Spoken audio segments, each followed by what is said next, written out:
Hello, everyone, and welcome back to They Don't Teach This in Law School. I'm your host, Charlie Mann of Law Firm Alchemy, and my guest today is an attorney, a law firm owner who I've known for quite some time, who has a practice where he has started to niche down increasingly and finding brand new success in the firm. And his journey, I think, is really interesting and exciting to talk through.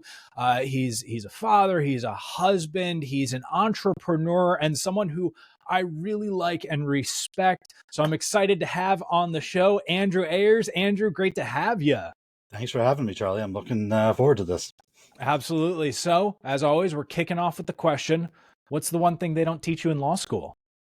Well, so there's a few things, and I wanted to go with the easy answer of math, but then I had coffee yesterday with somebody, and I remembered when we were in New York practice class, we literally sat there counting on our fingers how many days to make a motion.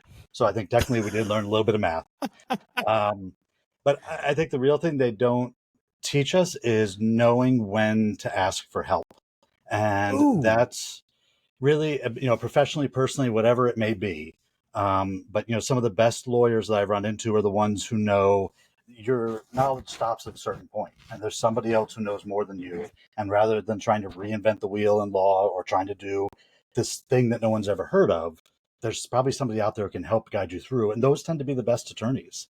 And when I was starting out, I was so nervous to ask the more senior attorneys, the judges. And what I've found over the years is that those senior attorneys, those judges, they'll talk to you. They'll give you the help. I mean, the judge is not going to help you with the case that you're in front of them on, but if you have some other case and you're talking to them, they're usually more than happy to discuss things with you. And what I really found interesting to listen to your podcast is you've actually almost had a trilogy on this. And so I guess I'd be the fourth part. You had Greg DuPont talking about the importance of humility, and then Scott Snelling talking about the importance of your network, and then Ryan McKean about that competitive mindset at law school and moving to the abundance mindset. So you've almost really had a trilogy on what it really takes to get beyond what they teach us in law school and understand that that help is out there for you when you need it. Wow. First off, really powerful idea encapsulated right there. That ability to reach out, ask for help. And strangely enough, that's not something people are very comfortable with. So I'm curious, Andrew, why do you think you're more comfortable with it than some others? I think just through experience. Again, when I started, I was so scared to ask questions. I started as a young associate in New York City. I was thrown right into family law. I had a motion hearing within my first week of being hired. And it was like I was thrown in the deep end. I had no idea what was going on. My boss was too busy to answer questions, so I was forced to find other people. And I happened to run into a friend in the courthouse that day who knew the judge I was in front of and warned me, listen, you got to get there early and see if the judge is having a good day or not. Because the judge is having a bad day, if they're really mad at that case in front of you, that's going to carry over to your next one. And I was really worried about that. So I started learning to reach out. And I think part of what broke down the wall for me was finding ways to connect with lawyers that's outside the law. So I'm a big tennis player, so I play a couple times a week, and it's a set group of people who play, and a couple of them are lawyers, and two of them are retired judges. And just realizing that we're all just playing tennis, and we're not sitting down talking about law, but you have broken down the barrier of that personal connection, and finding that connection with somebody else is really what's going to help you get over that fear, because it is very intimidating. I mean, you see the judge sitting on the bench in their robe, or anybody who's a high-powered CEO, and you think, oh, they're never going to have time for me. But you're never going to know until you ask. And when you ask, you might find that they have time for you. Asking it's kind of a superpower in many ways, because the level of timidity most display there is extreme. So I guess, why do you think people don't bother to ask? I think it's because we're taught that lawyers are on this weird pedestal. Same with the judges. I mean, watch Suits and look at Harvey Specter. Would you ever want to go ask that guy a question? Of course not. There you go. You'd be scared. I mean, think of Law and Order. Sam Waterston has this gravitas, this amazing presence. And that's what we see in the popular media. And the reality is those people are not that hard to talk to when you finally meet them. I remember years ago when I was admitted to the U.S. Supreme Court, we had Judge Alito and Judge Ruth Bader Ginsburg come in and talk to us. And they were friendly, they were personable. It was nothing like you see in the news. And they weren't going to invite one of us out for coffee. It wasn't going to be social.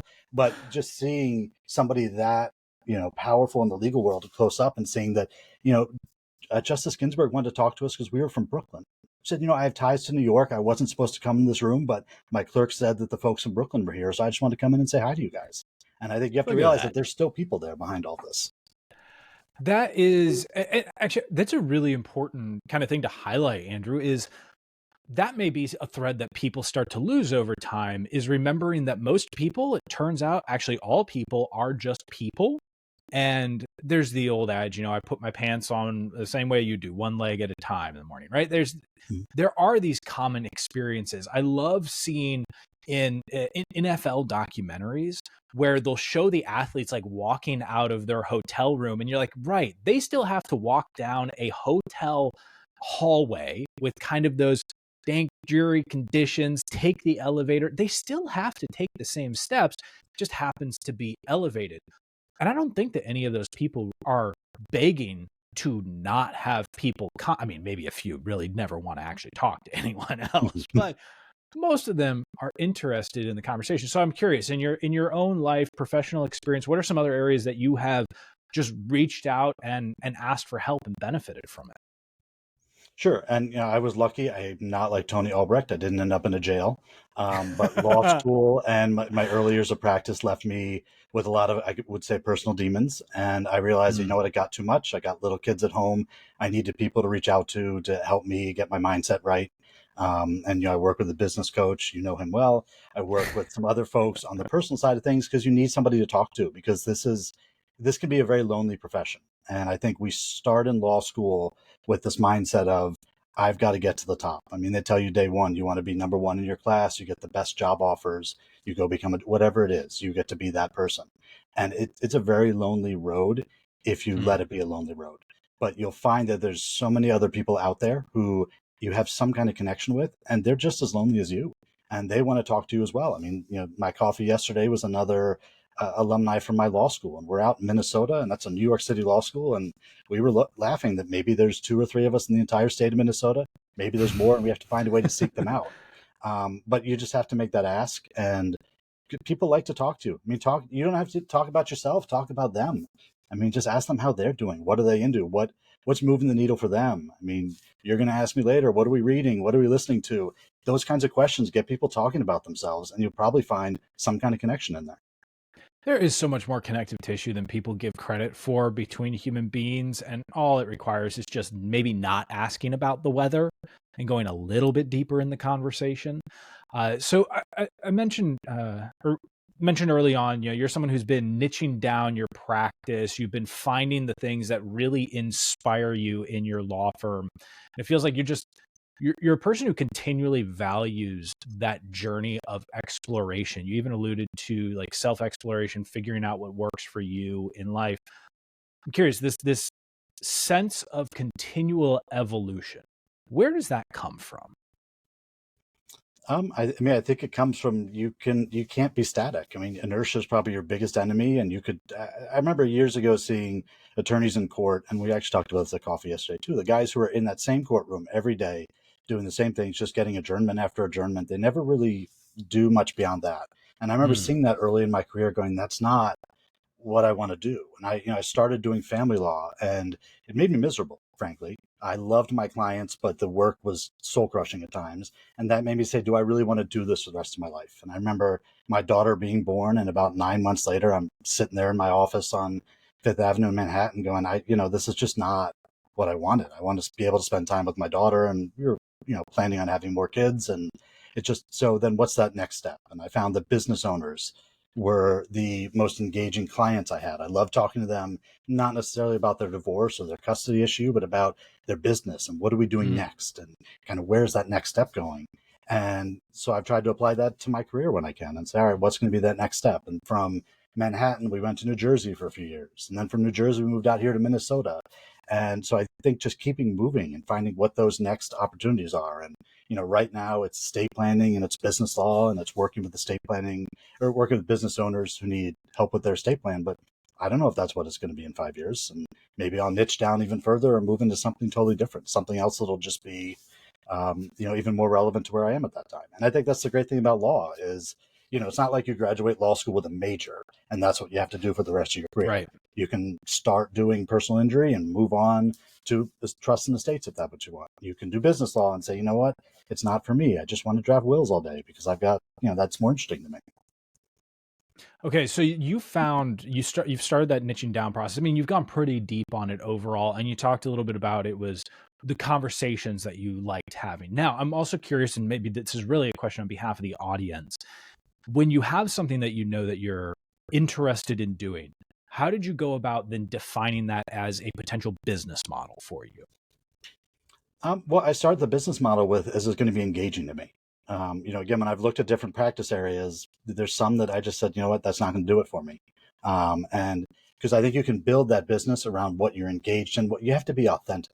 So, what I found over the years meeting other attorneys is the ones who are just doing it for the paycheck and they're miserable in court. It's not what they want to do. You can see it all over their face. But when you see those attorneys who are really engaged, I mean, I have a friend who does criminal defense. And if anything ever happened to me in New York City, he'd be the first guy I call because he loves his clients. He loves criminal law. He loves defense. He's not the one who wants to sit there in the perfect suit and tie. He doesn't want to be that guy who writes the perfect brief. He wants to be the guy who fixes that problem for his clients. And that Mm. kind of passion, I think, can help you find what the business is. Because if you're not really into it, if it's not going to be authentic to who you are, then at some point it's going to come around and it's going to be a burden around your neck. And you're going to say, I don't want to go to work today. I don't want to do another PI demand letter. I don't want to do another divorce. You've got to find. So when I look at that, I say, all right, what's going to keep me engaged? When I look, for example, working with business owners, I find it amazing because I learn stuff about their business and what they're doing. And I go, why am I not doing that in my business? Years ago, when I started out, I worked in a co-working space, and my favorite time of year was Christmas time because we did a holiday party at the bar around the corner. And we go, and I talked to the tech reporter. I would talk to all the other businesses, none of the other lawyers, and say, what are you seeing? What are you doing next? And the tech reporter, I Mm. remember he's telling me about Slack probably 7, 8 years before the law had even heard about it. Law's not fast when it Wow. comes to technology, but he had all these great insights into where that business and tech world were going. And those were always much more interesting than, talking to the other lawyers in the office about, how many PI demand letters did you send out this week? Okay, so I mean, that passion very clearly comes through. The fact that you're aligning so much of your life up around the central thesis. Of course, then at some point you now have a legal product, call it a service if we want, but a legal product that lives behind all of it. And you were doing a lot of estate work, and now it's transitioning more and more into the business work. A lot of people are afraid to make that particular leap where they're sort of deciding to turn down the dial on something, in some cases turn it all the way off. What are you doing to gain the confidence in that maneuver? I'm just trying. I mean, I didn't have confidence when I started. There's a lot of imposter syndrome underneath. I think a lot of people, and it's with me too. I go to some groups and I go, why am I in this room? Like, I don't belong here. These guys are making so much more money than me. Their firms have all these lawyers, but again, they'll still talk to you. They'll still answer your questions for you. And I think you have to get past that and just have the confidence to say you're going to make mistakes. And it goes back to, being able to ask for help. And there's some mistakes you're going to make, and that's just a product of being in business or pretty Mm-hmm. much any profession in this world. I mean, nobody graduates from college or law school or business school and has the perfect career. You're always going to make mistakes at some point, and you just have to realize that most mistakes are not fatal, and you can learn from them and grow from them. And again, if you have a strong network of people to talk to, you can minimize those mistakes and any effect they may have on you. So I don't have tons of confidence, but it's growing as I keep trying and I keep reaching out. And my clients appreciate the authenticity. I joke that I probably get more clients from the Mandalorian poster over my shoulder than I do from anything else. Because people say, you know what, I saw that video you shot, and I had to ask you a question about that Mandalorian poster. That's why I wanted to call you. It's amazing. I was just talking in an episode that we'll have released before this with Guy Sakalakis, and he was talking about that exact thing, the authenticity, that connective tissue that pulls people together. And it is underappreciated, undervalued that, obviously we wrap it up in maybe the term authenticity, but it can just be as simple as I liked this thing and now it's a poster in my office and someone goes, I like that thing too. Isn't that remarkable? It is. I mean, less people hire me for these things back here, all the different degrees and mission certificates, than the little stuff over here. The Grogu, the Mandalorian poster, the old grandfather clock on my table that my grandfather built back in, I think, the 70s or 60s. It doesn't work anymore, but he built it by hand, and I love having it in my office. And people say, "What's that clock?" When do you see a fancy clock these days? You don't. Everything's digital. It's on your phone. But it helps you connect with people because they want to hire a person. They don't want to hire your law degree. They don't want to hire your business name. At some level, they want that comfort with you. And I think that helps you bridge that gap on the confidence because nobody knows your story better than you do. You don't have to be worried about telling your story to someone that you're going to get it wrong. It's your story. I mean, same as when a client's going into deposition and they've asked me, what do I do? They're going to grill me on cross examination. I'm in so much trouble. I said, but it's your life. Whatever happened, you lived it. So no attorney can ever know more about your life than you do. You know what you've been through. You know your experiences. So, you take that confidence into a deposition, even when that big, nasty Harvey Specter's on the other side, trying to find the ways to pick your story apart and make your life miserable. So second Suits reference. We'll have to make it a trifecta at some point on that. I'll see what I can do. Now, the other big thing that I know is you're someone who, when you start a process, you have, we'll say, the gumption or the wherewithal to see it through. Like you've taken the video strategy, for example. I'd love to zoom in on that with what you do with your YouTube channel, and started, as you make the shift farther and farther into business law, producing a ton of content over there. Honestly, Andrew, I don't see a lot of firm owners who have that level of consistent, I'm going to keep publishing at this rate for an entire year. How do you maintain that capacity? Well, I mean, the first thing I do, and I learned it years ago, is just to block plan my week. So Sunday mornings, there's certain bricks that are on my calendar that just have to be there no matter what. And the videos are part of that. And the videos, it's funny because the video seems so much more than it really is. So when I've talked to other attorneys to say, I've seen your YouTube channel and it looks like there's just videos all the time. So yeah, it was usually just a Friday afternoon. And I sat there and I shot 8, 9, 10 videos, and that's a month's worth of videos. And I remember when I started, I thought, you know what? Everyone's going to notice I'm wearing the same shirt. Should I bring a bunch of shirts to the office? Like do different ties? Nobody's ever said, hey, this guy is wearing the same shirt in these 3 videos. I mean, what's going on with him? Because you can get it done. And I think I learned that from, some of the personal journeys I was on to kind of get things better in my life, that you just have to put in the work. And sometimes the work will work, sometimes it won't. And it goes back to that confidence that we just talked about.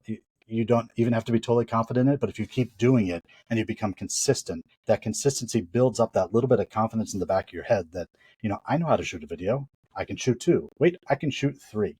And I remember when I started, I could do 2 minutes at a time and 3 minutes at a time. Now it's 5 minutes, then it's 7 minutes. And a lot of times I'm doing it off the cuff. My clients will say, wow, you've got all that information, and how did you get this all in? It's just me telling stories. And it's usually 2 or 3 bullet points on the screen in front of me. Just remember to tell client A's story, talk about a couple of things that happened, and then, follow up at the end saying, go to my website and hit that like button. It's actually not as complicated as it seems, but it's like sports. So being a tennis player, Yeah. I look at my sons who are getting into tennis now, and my older son, he's annoying me because he keeps hitting his forehand by falling backwards and popping up the shots. And he goes, but I don't like what they're trying to make me do before then. And he goes, I see what you can do, Dad, and I can see the shot you hit because I can hit a cross-court shot that drives people nuts. And I said, that came from years and years and years and summer and day after day of learning how to do that one motion. And I didn't play tennis for about 10 years. And then I picked it back up when we moved to New Jersey, and it was muscle memory. It drove me nuts the first few times I was on that tennis court again. I couldn't hit a serve. I couldn't hit anything. But then slowly that muscle memory comes back, and it's in there. And so even when you're doing videos, you might take a month off, but it'll pick back up. It'll get in there, and that consistency really just builds up in your body. It's I guess not muscle memory, but it's some kind of mind memory that remembers how you do these things. And, so the consistency really helps you build on that confidence. Well, what you're doing is you're also building a skill that is a magnifier of what you do as an entrepreneur, right? Because it's not just honing the legal skill. It's, if this firm becomes a firm that has, let's just call it 10 attorneys working in it, you could still be pushing out video and it would still be an excellent resource. And all the work you're putting in today pays off. I mean, you crossed the 1,000 subscriber mark on YouTube, which is not easy to do for a law firm. So zooming in again, in addition to consistency publishing video, what are you doing? What are you doing strategically in order to get eyeballs on them? Well, I mean, strategically, I work with somebody who helps me with my videos. So I shoot the video and then they help me put the descriptions together. They make a fancy thumbnail. We play with different thumbnails, see kind of on that strategy level, those little tactics, what works. But the overarching thing that I've learned as I've gone through is, make sure it's me. So I remember when I did my very first videos a couple years ago, I went upstairs into this conference room here in the building and I set up the tripod. I did all the stuff and I was standing there. I was very formal and and it wasn't me. And it's fine. And those videos are out Yeah. there. And I've sent those videos to people who have asked, can I do videos on YouTube? I said, this is my first one. I'm never taking it down because sometimes I like to go back and see where I was. And I don't go to that conference room anymore. I'm here in the office. I can be at this desk. I can be at the desk over there if I want to have a little different viewpoint for when I'm doing it. But making sure that authenticity is there of who you are and speaking to you speak to the video like you would speak to a client. And I think that's been the big difference. And that's the feedback I get from the people who've called me saying, I saw your video. They said, when I'm talking to you on the phone, I can picture your face. I know what you look like. I can see you in my mind talking to me. And it adds, some people on Zoom can see me face to face, but a lot of times it's the phone. And they say, Yeah. you know what, I already have that mental picture of Andrew talking to me about this issue. I kind of know what you're going to say, but I wanted to dig a little deeper. And that goes back to the confidence and whether we're in that deposition and getting grilled or not, your story and put your story in there. Because just a basic YouTube channel telling you the 5 different things that have to be in a will to make it valid, that's fine. And some people will watch it, but a lot more people will watch you telling stories about your experience, putting together that will with those 5 steps and making sure your clients did it right. Absolutely. And that whole ecosystem that you've developed has been also now a launching off point for your ability to reach more people for the business law side. What I see you consistently doing is setting assets into place, right? You're not renting a bunch of marketing, you're developing assets. What else are you doing in your marketing ecosystem to either bring new people onto the list or nurture the list? And actually, I think I focus more on nurturing than I do on bringing in new people, because I think it's important. As you said, my list I think is over 1,000 people now, so I can probably right after we're done shooting this video, most of those people will be getting an email for a book giveaway that I do. So it started years ago. 4 times a year, we just give away a book. This quarter, it's a cookbook, and that's just what we do in Thanksgiving. Nice. And it's by the New York Times food editor. I think it's actually right below my desk right now. And you buy them in bulk, you send them out. There's nothing to pay for. It's just a kind of a quirky thing because books are a big part of my practice. Meaning that, if you go to my website, you'll see the books that I'm reading. You'll see the importance of resources that are written down because I do believe, and it comes from my New York City days, I like sitting on the subway, reading a magazine, reading a book, reading something in my hand, something tangible. And so I've tried to carry that piece of me over into my marketing. We nurture the people that we're with. We get the book emails. We have regular emails. There's mailed newsletters, birthday cards. But I think birthday cards are kind of even like the cost of entry. I remember during law school, a classmate who said, you sent me a birthday card, and like, we're just in class together. How did you even know? And he had just mentioned his birthday offhand the first year, so I just sent him a birthday card year 2, and then I kept Wow. sending him birthday cards. And then one year he said to me, like, do you send birthday cards to people you met when you were 4? I said, well, I don't think I have anyone that goes back that far, but I do remember, I remember growing up and I'd have the planner and you'd write down the birthdays in the back. We'd have all the family birthdays. And it's something my mother taught me about the importance of just sending that birthday card. And, that's just the cost of entry. So every client that comes in, we find out what the birthday is and we just make sure that a card goes out to them every year. If no other, and I think that's important because a lot of times they're going to say, they're not going to remember who their lawyer was. I've had a lot of people come in and say, I drafted this will 5 years ago. I just found a copy of it. Well, why didn't you call that lawyer? I didn't remember his name, and his name isn't listed in the will. It was just in this envelope. So, it's another way to Yeah. remind them that, hey, I'm here, and if you need help. And so I think that's one of the important ways to nurture is just stay in touch with your clients. I have a stack of children's books. So when somebody has a child who's young, like for Halloween, it's Boo Boo Fa La La La. It's a Sandra Boynton book. It's made for Halloween. So I just took a bunch of clients who I Oh knew yeah. had young kids and just mailed them the book. No, like it's coming, no nothing else. Just here, have a book for your child because it's important we get them reading when they're young. What I love is, especially with the Sandra Boynton books, which, big shout out on those. I remember reading those to my kids just non-stop, right? I can probably still recall the entirety of the Bunny Rabbit song right off the top of my head. Mm-hmm. Uh, but what you're talking a little bit about there, Andrew, is the unscalable side of marketing. There's not scale to, hey, remembering, oh, that person has a kid, and then making the deliberate choice to send that out. That is at a different level. And I'm speaking as someone who, damning confession here, when it comes to birthdays, I have a hard enough time remembering my own birthday, much less cataloging other people's birthdays. So you've already told the origin story. Like that was something that was drilled into you when you were younger, and you now have taken it to the next level, remembering that people have kids, etc. So you combine that unscalable with the scalable marketing. You said that you have the email that goes out. Anytime that email gets talked about, inevitably I get some type of message, someone who's curious about, what do I put in an email if I'm sending it out to my entire list? Let's say I have 1,000 people. What even goes in that? You have the book giveaway, but what else are you doing with that? You keep it simple. So my standard format's a 3-section email. The first section is something I had to figure out every time, usually an estate planning or business law topic or something that I think would be interesting for people. Section 2 is usually a charity piece. So if it's World Mental Health Month, we're going to have a section about it's World Mental Health Month, and here are some charities you can support to help out with that. And then section 3 is just, here's the latest videos on my YouTube channel.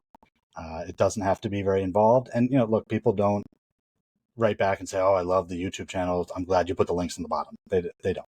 They write back on the first one, and they write back on the second one saying either, hey, thanks for highlighting this particular charity or this particular issue. Or, as I encourage them to do in the email as well, if you have one that you know about, like if you're involved at work in a charity drive that's coming up and you want me to highlight that for the rest of the people getting this email, just let me know. Give me the details. I've had clients give me different charities over the years. On the book side of things, I've had clients pick the books for upcoming quarters. I had a client who said, listen, this is a great book I just read in my book club.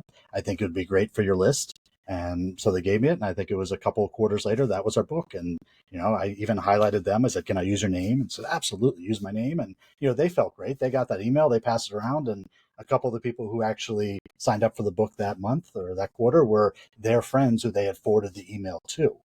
And again, that's not scalable. That's not some, I'm going to blast this all, but it's a way to keep that connection with your clients.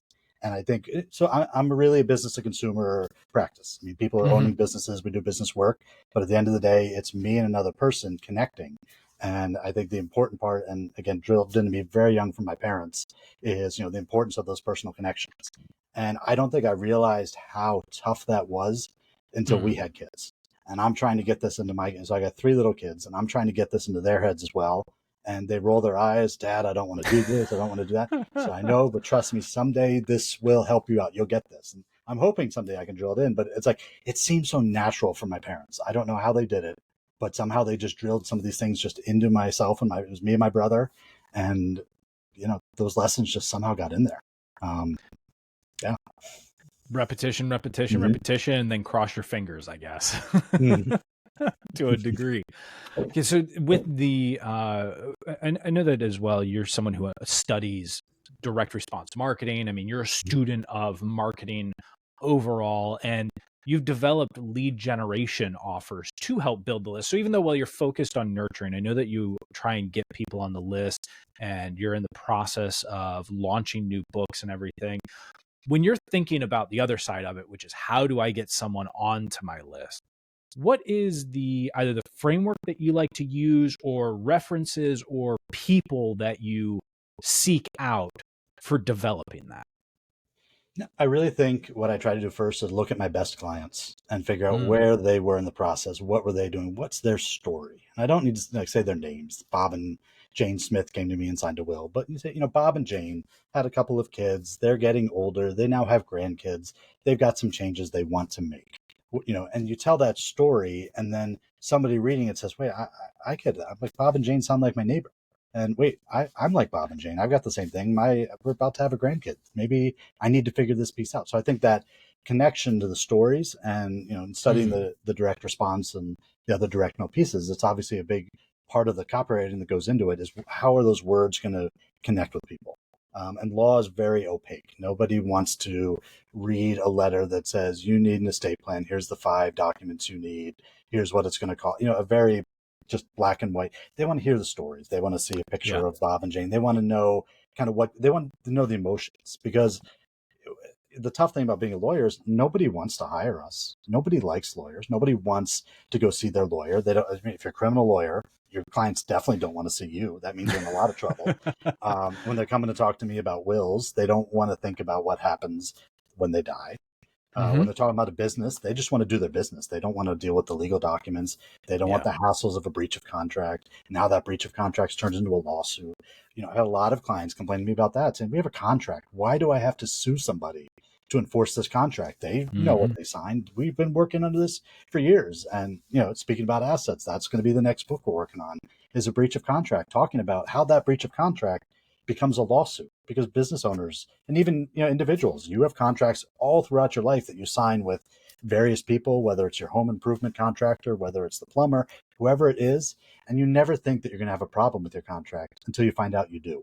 And then you've got to call a lawyer. Like I said, nobody wants to talk to us, but now I got to bring the lawyer in, and I've got to pay for this. Or personal injury, similar to criminal, people don't want to hang out with a personal injury attorney and talk about personal injury cases until their kid's foot gets run over and they say, okay, I need the right person to talk to now about this. And so I think that's where it's important that those stories come in. I mean, so much wisdom there in terms of seeking out the client journey and actually paying close attention to it, and then turning it into a storytelling framework to then produce the technical element of it, which may be this book that you've discussed. It could be the next YouTube video. It could be the next social media post. Now, since you're someone who has that level of consistency, and we've talked about a couple of layers that stack into that, I'm curious, as you continue to add new opportunities to the practice, how do you evaluate a marketing opportunity, a media source, a platform that you're going to use? I think I look at who's on it.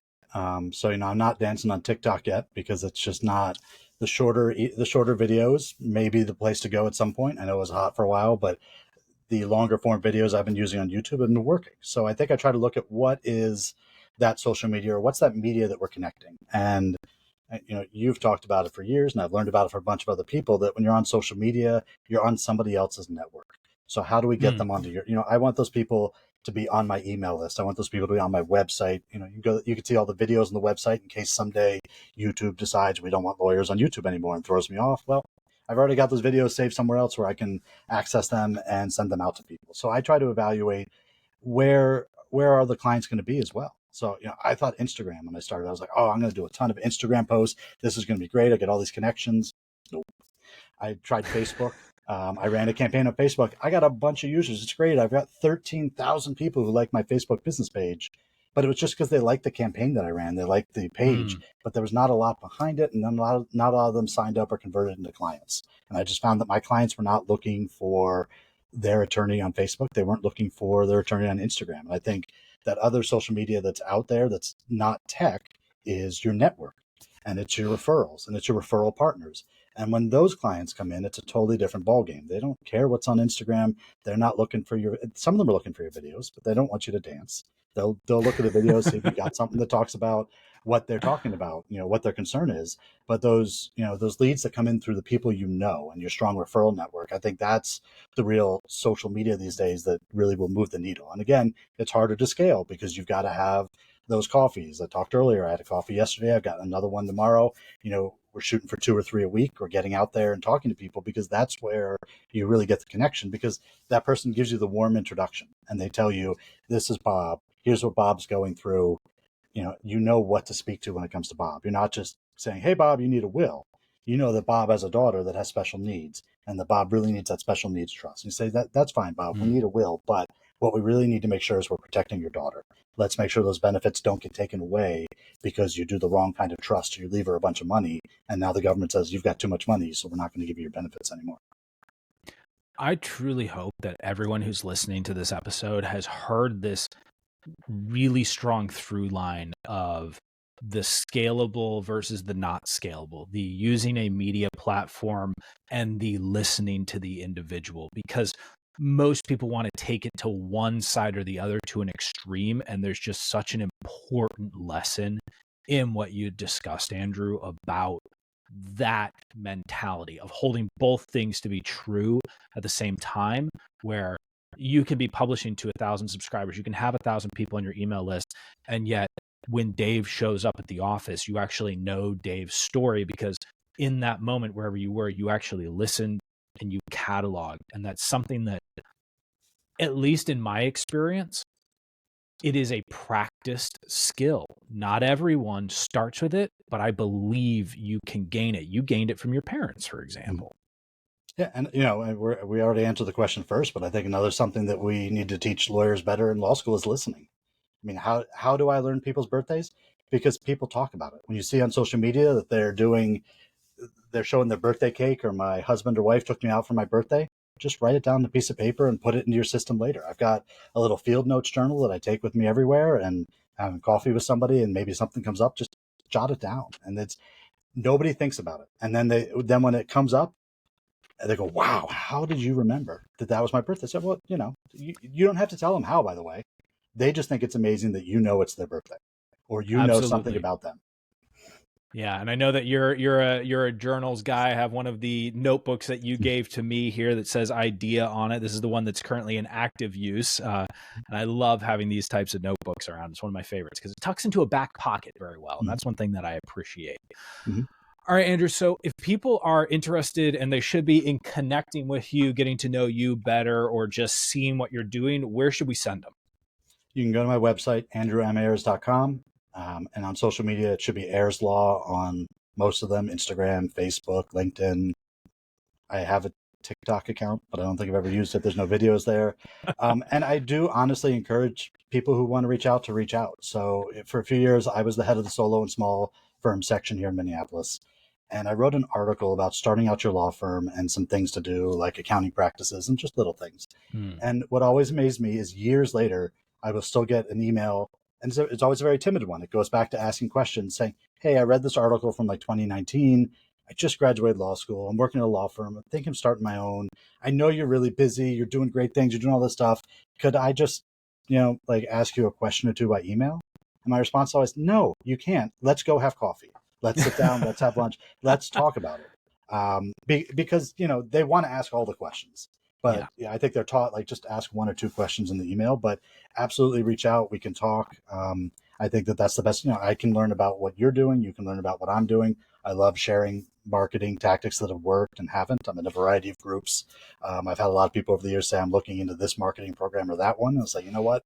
I've done that one before. It's not for you. Or, yeah, that's a perfect fit. Make sure you get on that right away. Awesome. Okay, Andrew. So the last three-parter question. What are you Yep. reading, watching, and listening to these days? All right. So what I'm reading at home, I've got Pineapple Street by Jenny Jackson. It's a fiction book about a family in Brooklyn Heights. Remember my good old days in New York. Underneath that is Walter Isaacson's book on Elon Musk. A few years ago, I read Ashley Vance's book, and it was just Isaacson does such an amazing job. So it's so much deeper, and he's an interesting guy, but there's a lot you can learn from him. And then here at the office, actually, something that you and Jay Henderson talked about on your podcast with him earlier in the year, How Champions Think. So I picked that up. I'm in about chapter 1 of that. So I unfortunately am usually balancing 2 or 3 books at a time. So it depends where I'm sitting, where I'm reading. As far as what I'm listening to, much to my children's chagrin, I'm a big fan of the Grateful Dead. And during November, they do 30 Days of the Dead on dead.net, where they release a new track every day. So I'm currently accumulating those. And then I put them on the playlist, play them in the car, and the kids just roll their eyes at Dad. But for podcasts, I love the Rich Roll podcast. He's also a former attorney he's in recovery. He does amazing things and has some really top level guests. Paul McCartney's doing a life in lyrics. So he had that book on his lyrics, I think last year. And now there's a podcast that goes with it where his co-author, they did all these interviews and talked about these songs, and now the co-authors turned that into a podcast. So if you've ever loved a Beatles song, he's kind of releasing it one by one, talking about each of the songs on the podcast. And I find it amazing. And then being a big soccer fan, Vibe with Five, which is a podcast from Rio Ferdinand, the retired Manchester United central defender. I remember the good old days when Manchester United was a lot better than they are now. So for me, it's a little nostalgia. And as a former athlete, he's got a great take on kind of what goes into it. I'm terrible when it comes to watching. So I'm a live sports guy. Baseball season's over. Soccer's on the international break right now. And then I like to watch the Star Wars series on Disney Plus. And so Ahsoka just ended. So now I'm stuck without a Star Wars series. So there's actually not a lot of watching going on. We're focusing on the reading and the listening. Well, it sounds like at the least recently there was a little bit of maybe watching Suits involved. I watched it years ago when it first came out. Okay. I for whatever reason, the Harvey Specter stuff shows up in my Instagram feed all the time. So that's perfect. Well, Andrew, it was awesome having you on the podcast. Thank you for sharing your insight, perspectives, tips, tricks, tactics, strategies, and wisdom. And I look forward to another conversation like this with you in the future. Thanks a lot, Charlie. I had a real fun time. Excellent.